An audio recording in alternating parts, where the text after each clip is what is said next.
ಸ್ನೇಹಿತರೆ, ಗೃಹಲಕ್ಷ್ಮಿಯ ಅಪ್ಡೇಟ್ಸ್ಗೆ ನಿಮಗೆಲ್ರಿಗೂ ಕೂಡ ಸುಸ್ವಾಗತ. ಎಷ್ಟೊಂದು ಜನ ಗೃಹಲಕ್ಷ್ಮಿಯ 19ನೇ ಕಂತಿನ ಹಣ ಬಂದಿದೆಯಾ ಇಲ್ವಾ ಅಂತಾನೆ ಅಂದ್ಕೊಂಡು ಇದ್ದಾರೆ. ಒಂದಷ್ಟು ಜನ ಅಂತೂ ಗೃಹಲಕ್ಷ್ಮಿಯ 19ನೇ ಕಂತಿನ ಹಣ ಬಂದಿದೆ ಅಂತ ಕೂಡ ಡೌಟ್ ಪಡ್ತಾ ಇರುವಂಥದ್ದು. ಇನ್ನೊಂದಷ್ಟು ಜನ ಅಂತೂ ತುಂಬಾನೇ ಕಾತುರದಿಂದ ವೆಯ್ಟ್ ಮಾಡ್ತಾ ಇದ್ದಾರೆ. ನೋಡಿ ಸ್ನೇಹಿತರೆ, 19ನೇ ಕಂತಿನ ಗೃಹಲಕ್ಷ್ಮಿಯ ಹಣ ಬಂದಿದೆಯಾ ಇಲ್ವಾ ಅಂತ ಕೇಳೋರಿಗೆ ನಾನು ನಿಮಗೆ ಇವತ್ತು ವಿಡಿಯೋದೊಳಗಡೆ ಅಪ್ಡೇಟ್ಗಳನ್ನು ಕೊಡ್ತೇನೆ. ಬಂದಿದೆಯಾ ಬಂದಿಲ್ವಾ, ಬಂದರೂ ಕೂಡ ಯಾವಾಗ ಬರುತ್ತೆ ಗೃಹಲಕ್ಷ್ಮಿಯ 19ನೇ ಕಂತಿನ ಹಣ ಅನ್ನುವಂಥದ್ದನ್ನು ಸಂಪೂರ್ಣವಾಗಿ ನಾನು ನಿಮಗೆ ತಿಳಿಸ್ಕೊಡ್ತೇನೆ. ನೋಡಿ ಸ್ನೇಹಿತರೆ, ಗೃಹಲಕ್ಷ್ಮಿಯ 19ನೇ ಕಂತು ಮಾತ್ರ ಅಲ್ಲ, 20ನೇ ಕಂತು ಕೂಡ ಯಾವಾಗ ಬಿಡುಗಡೆ ಆಗುತ್ತೆ ಅಂತ ಲಕ್ಷ್ಮಿ ಹೆಬ್ಬಾಳ್ಕರ್ ಮೇಡಮ್ ಅವರೇನೆ ತಿಳಿಸ್ಕೊಟ್ಟಿರೋ ಅಂಥದ್ದು. ನೋಡಿ ಸ್ನೇಹಿತರೆ, ನೀವೇನಾದರೂ ನಮ್ಮ ಚಾನಲ್ನ ಫಸ್ಟ್ ಟೈಮ್ ನೋಡ್ತಾ ಇದ್ದೀರಾ, ಇನ್ನೂ ಸಬ್ಸ್ಕ್ರೈಬ್ ಮಾಡ್ಕೊಂಡಿಲ್ಲ ಅಂತಂದರೆ ದಯವಿಟ್ಟು ಸಬ್ಸ್ಕ್ರೈಬ್ ಮಾಡಿಕೊಂಡು ನಮಗೂ ಕೂಡ ಒಂದು ಸಪೋರ್ಟ್ ಮಾಡಿ. ಅದೇ ರೀತಿಯಾಗಿ ಒಂದು ಚಿಕ್ಕ ಲೈಕ್ ಮಾಡಿ ಸ್ನೇಹಿತರೆ. ನೋಡಿ ಸ್ನೇಹಿತರೆ, ಗೃಹಲಕ್ಷ್ಮಿಯ 19ನೇ ಕಂತಿನ ಹಣ ನಿಮ್ಮ ಖಾತೆಗೆ ಇನ್ನೂ ಕೂಡ ಜಮಾ ಆಗಿಲ್ಲ. ಒಂದಷ್ಟು ಜನ ಏನು ಕೇಳ್ತಾ ಇದ್ದಾರೆ ಅಂತಂದರೆ 19ನೇ ಕಂತಿನ ಗೃಹಲಕ್ಷ್ಮಿ ಹಣ ಪ್ರಾರಂಭ ಆಗೋದಕ್ಕೆ ಸ್ಟಾರ್ಟ್ ಆಗಿದೆ ಅಂತ ಹೇಳ್ತಿದ್ದಾರೆ. ಹಾಗಾದರೆ ಇದು ಎಷ್ಟರ ಮಟ್ಟಿಗೆ ನಿಜ, ನಮಗೆ ಯಾಕೆ ಬಂದಿಲ್ಲ ಅಂತ. ನೋಡಿ ಸ್ನೇಹಿತರೆ, 19ನೇ ಕಂತಿನ ಹಣ ಅನ್ನುವಂಥದ್ದು ಬಿಡುಗಡೆ ಆಗಿರೋವಂಥದ್ದು ನಿಜ ಸ್ನೇಹಿತರೆ. ಆದರೆ ಈ 19ನೇ ಕಂತಿನ ಹಣ ಅನ್ನುವಂಥದ್ದು ಕೇವಲ ಒಂದು 50,000 ಮಹಿಳೆಯರಿಗೆ ಮಾತ್ರ ಬಂದಿದೆ ಸ್ನೇಹಿತರೆ. ಇದು ಕೂಡ ಸರ್ಕಾರ ಟ್ರಯಲ್ ಹಂತದಲ್ಲಿ ಮಾತ್ರ ಮಾಡಿರುವಂಥದ್ದು. ನೋಡಿ ಸ್ನೇಹಿತರೆ, 1,28,00,000 ಫಲಾನುಭವಿಗಳಿಗಿಂತ ಜಾಸ್ತಿ ಇರುವಂಥದ್ದು ಮಹಿಳೆಯರು. ಅಂಥದ್ರಲ್ಲಿ ಕೇವಲ ಬಂದಿರುವಂಥದ್ದು 1% ಅಥವಾ 2% ಮಹಿಳೆಯರಿಗೆ ಮಾತ್ರ, ಒಂದು 50,000 ಮಹಿಳೆಯರಿಗೆ ಮಾತ್ರ 19ನೇ ಕಂತಿನ ಗೃಹಲಕ್ಷ್ಮಿ ಹಣ ಅನ್ನುವಂಥದ್ದು ಬಂದಿದೆ. ಹಾಗಾದರೆ ಉಳಿದಿರುವಂತಹ ಮಹಿಳೆಯರಿಗೆ ಯಾಕೆ 19ನೇ ಕಂತಿನ ಹಣ ಬಂದಿಲ್ಲ ಅಂತ ನೀವು ಕೇಳಬಹುದು. ಇದಕ್ಕೆ ಖುದ್ದಾಗಿ ಲಕ್ಷ್ಮಿ ಹೆಬ್ಬಾಳ್ಕರ್ ಮೇಡಮ್ ಅವರೇನೆ ಸ್ಪಷ್ಟನೆಯನ್ನು ಸಹ ಕೊಟ್ಟಿರುವಂಥದ್ದು.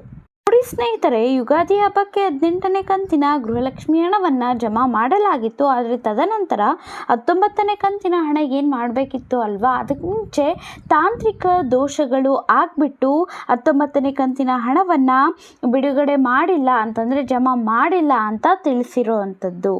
ನೋಡಿ ವೀಕ್ಷಕರೇ, ಯಾವುದೇ ಹಣ ಆಗಿದ್ರೂ ಕೂಡ ಹಣಕಾಸು ಇಲಾಖೆಯಿಂದ ಮಹಿಳಾ ಮತ್ತು ಮಕ್ಕಳ ಇಲಾಖೆಗೆ ಬಂದಾಗ ಮಾತ್ರ ಗೃಹಲಕ್ಷ್ಮಿ ಹಣವನ್ನು ಕೊಡೋದಕ್ಕೆ ಆಗುವಂಥದ್ದು. ಸೊ 18ನೇ ಕಂತು, 19ನೇ ಕಂತು, 20ನೇ ಕಂತು ಇಲ್ಲಿವರೆಗೂ ಕೂಡ ಮಹಿಳಾ ಮತ್ತು ಮಕ್ಕಳ ಅಭಿವೃದ್ಧಿ ಇಲಾಖೆಗೆ ಬಿಡುಗಡೆ ಆಗಿ ಹೋಗಿದೆ. ಕೇವಲ ಮಹಿಳೆಯರಿಗೆ ಮಾತ್ರ ಈ ಒಂದು ಇಲಾಖೆ ಏನು ಮಾಡಬೇಕು, ಹಣವನ್ನು ಜಮಾ ಮಾಡಬೇಕಾಗಿದೆ. ನೋಡಿ ಸ್ನೇಹಿತರೆ, ನಿಮಗೂ ಕೂಡ ಹಣವನ್ನು ಜಮಾ ಮಾಡ್ತಾರೆ. DBT ಸ್ಟೇಟಸ್ನ ಮುಖಾಂತರ ನೀವು ನೋಡ್ಕೊಳ್ಬಹುದು. ಇದ್ರ ಮೂಲಕನೇ ನಿಮಗೂ ಕೂಡ ಹಣವನ್ನು ಜಮಾ ಮಾಡ್ತಾರೆ.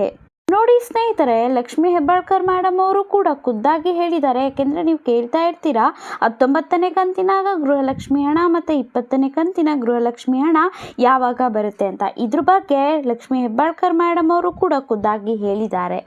ಅದನ್ನು ನಾನು ನಿಮಗೆ ತಿಳಿಸ್ಕೊಡ್ತೀನಿ. ಅದಕ್ಕೂ ಮುಂಚೆ ಮತ್ತೆ ಕೇಳ್ತಾ ಇದ್ದೀನಿ ಸ್ನೇಹಿತರೆ, ನೀವೇನಾದರೂ ಸಬ್ಸ್ಕ್ರೈಬ್ ಮಾಡ್ಕೊಂಡಿಲ್ಲ ಅಂತಂದರೆ ದಯವಿಟ್ಟು ಸಬ್ಸ್ಕ್ರೈಬ್ ಮಾಡ್ಕೊಳ್ಳಿ. ಈ ವಿಡಿಯೋ ನೋಡ್ತೀರಾ ಆದರೆ ಸಬ್ಸ್ಕ್ರೈಬ್ ಮಾಡ್ಕೊಳ್ಳೋದಿಲ್ಲ, ದಯವಿಟ್ಟು ಸಬ್ಸ್ಕ್ರೈಬ್ ಮಾಡ್ಕೊಳ್ಳಿ ಸ್ನೇಹಿತರೆ. ನೋಡಿ ಸ್ನೇಹಿತರೆ, 19 ಮತ್ತು 20ನೇ ಕಂತಿನ ಗೃಹಲಕ್ಷ್ಮಿ ಹಣವನ್ನು ಮೇ ತಿಂಗಳಿನಲ್ಲಿನೇ ಜಮಾ ಮಾಡ್ತೀವಿ ಅಂತ ಸ್ವತಃ ಲಕ್ಷ್ಮಿ ಹೆಬ್ಬಾಳ್ಕರ್ ಮೇಡಮ್ ಅವರೇನೆ ತಿಳಿಸ್ಕೊಟ್ಟಿದ್ದಾರೆ. ಸೊ ಲಕ್ಷ್ಮಿ ಹೆಬ್ಬಾಳ್ಕರ್ ಮೇಡಮ್ ಅವರು ಮಾಧ್ಯಮದವರ ಮುಂದೆನೇ ಹೇಳಿರುವಂಥದ್ದು. ಯಾಕೆಂದರೆ ಮಹಿಳೆಯರು ನಮಗೆ ತುಂಬ ದಿನ ಆಯಿತು 19ನೇ ಕಂತಿನ ಹಣವನ್ನು ನೀವು ಜಮಾ ಮಾಡಿಲ್ಲ, ಜಮಾ ಮಾಡಿ ಅಂತ ಕೇಳ್ತಿರೋದಕ್ಕೆ ಮಾಧ್ಯಮದವರ ಮುಂದೆ ಕೂಡ ಲಕ್ಷ್ಮಿ ಹೆಬ್ಬಾಳ್ಕರ್ ಮೇಡಮ್ ಅವರು ಹೇಳಿರುವಂಥದ್ದು. ಸೊ ಮೇ ತಿಂಗಳಿನಲ್ಲಿಯೇ 19ನೇ ಕಂತು ಮಾತ್ರ ಅಲ್ಲ, 20ನೇ ಕಂತಿನ ಹಣ ಕೂಡ ನಾವು ಜಮಾ ಮಾಡ್ತೀವಿ ಅನ್ನೋದಾಗಿ. ಮೇ 2ನೇ ವಾರದಲ್ಲಿ ನಾವು 19ನೇ ಕಂತಿನ ಹಣವನ್ನು ಜಮಾ ಮಾಡ್ತೇವೆ. ಅದೇ ರೀತಿಯಾಗಿ ಮೇ 3ನೇ ವಾರದಲ್ಲಿ ನಾವು 20ನೇ ಕಂತಿನ ಹಣವನ್ನು ಜಮಾ ಮಾಡ್ತೀವಿ ಅಂತ ತಿಳಿಸಿಕೊಟ್ಟಿದ್ದಾರೆ ಸ್ನೇಹಿತರೆ. 19ನೇ ಕಂತಿನ ಹಣ ತಾಂತ್ರಿಕ ದೋಷದಿಂದ ಮಾತ್ರ ನಾವು ಹಾಕೋದಕ್ಕೆ ಆಗಿರಲಿಲ್ಲ, ಆದರೆ ಇವಾಗ ಹಾಕ್ತೀವಿ ಅಂತ. ನೋಡಿ ಸ್ನೇಹಿತರೆ, 19ನೇ ಕಂತಿನ ಹಣ ಅನ್ನುವಂಥದ್ದು ಇನ್ನೇನು ಸ್ವಲ್ಪ ದಿನಗಳಲ್ಲೇ ನಿಮ್ಮ ಖಾತೆಗೆ ಜಮಾ ಆಗೋದಕ್ಕೆ ಪ್ರಾರಂಭವಾಗುತ್ತೆ. ಅದನ್ನು ನಾನು ಪ್ರಾರಂಭವಾದ ತಕ್ಷಣ ಯಾವ ಜಿಲ್ಲೆಯವರೆಗೆ ಬರ್ತಾ ಇದೆ ಎಲ್ಲವನ್ನು ಕೂಡ ಸಂಪೂರ್ಣವಾದ ಮಾಹಿತಿಯನ್ನು ನಾನು ನಿಮಗೆ ತಿಳಿಸ್ಕೊಡ್ತೇನೆ. ಮತ್ತು ನಿಮಗೆ ಎಷ್ಟೇ ಕಂತಿನ ಹಣ ಅನ್ನುವಂಥದ್ದು ಬಂದಿದೆ, ಮತ್ತು ಒಂದು 50,000 ಜನಕ್ಕೆ 19ನೇ ಕಂತಿನ ಹಣ ಬಂದಿದೆ ಅಂತ ಹೇಳಿದೆ ಅಲ್ವಾ. ನಿಮಗೂ ಕೂಡ ಬಂದಿತ್ತು ಅಂತಂದರೆ ಕಮೆಂಟ್ ಮಾಡಿ ತಿಳಿಸೋದನ್ನು ಮರಿಬೇಡಿ ಸ್ನೇಹಿತರೆ. ಮತ್ತು ಸಬ್ಸ್ಕ್ರೈಬ್ ಮಾಡ್ಕೊಳ್ಳಿ ಅಂತ ಹೇಳ್ತಿದ್ದೀನಿ. Thank you for watching.